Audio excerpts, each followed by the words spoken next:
If equipped, the 15-watt 3-amp Qi wireless charging pad inside the center console provides a wireless charge for your Qi-enabled mobile phone. The wireless charging pad features an anti-slip mat, cradle, and LED indicator light. To use the wireless charging pad, set the phone inside the cradle with the screen facing you. The charging indicator on your phone will let you know the phone is charging. If your phone is not equipped for Qi wireless charging, you can purchase an aftermarket sleeve or a specialized backplate from your mobile phone provider or from an electronics retailer. Please see your phone's owner's manual for more information.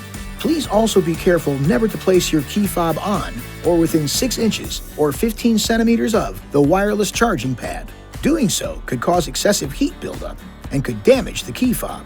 If the key fob gets too close to the charging pad, it could block the fob from being detected by the vehicle and prevent the vehicle from starting. This video is not intended to take the place of your owner's manual. For complete details and other important safety information, please see your owner's information.